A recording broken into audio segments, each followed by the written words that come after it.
This is breaking news from Channel 13 Eyewitness News.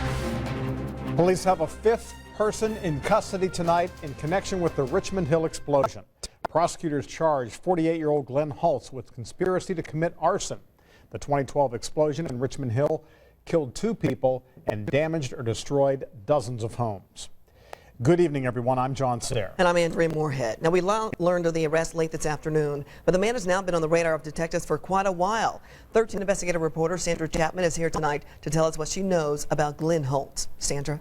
Well, Andrea, Glenn Hults is no stranger to this investigation. His name surfaced early on as the friend who twice watched MONSERRATE Shirley's daughter while the suspects allegedly tried to set fire to her house. A plan prosecutors say was hatched at a summer pool party. And worse yet, the man who prosecutors say warned Shirley, quote, they're going to blow up the whole neighborhood.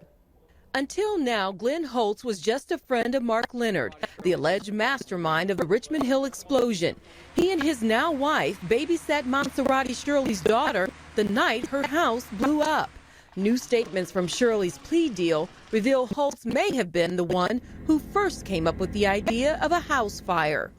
In court records, investigators say Shirley told them Glenn Hults knew about plans to burn down her house, and she spoke several times with him about securing her pictures for safekeeping because she did not trust anybody else.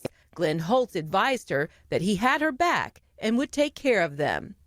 According to Shirley, Hults first told her and her boyfriend about getting insurance by setting fire to her house and claiming damage to all her belongings. Shirley said she became uneasy with the plan, but was later reassured by suspect Gary Thompson.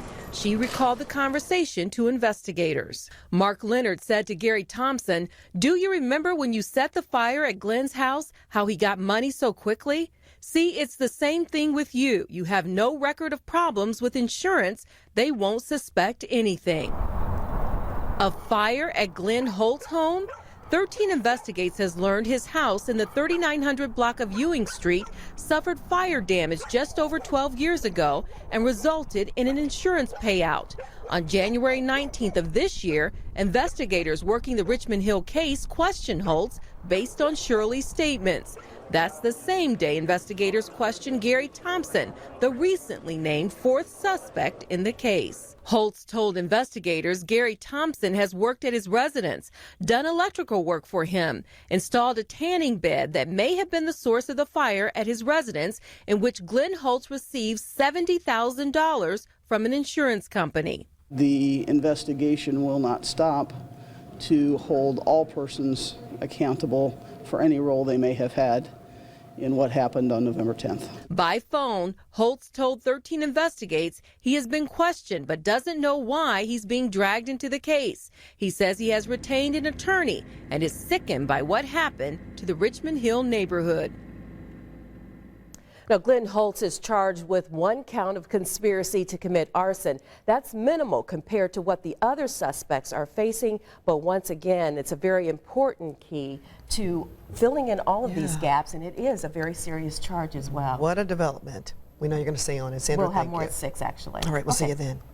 Investigators have been combing through evidence and interviewing witnesses in this case for years now. Now, you recall the explosion happened in the Southside neighborhood in November of 2012. That December, police arrested MONSERRATE Shirley along with brothers Bob and Mark Leonard.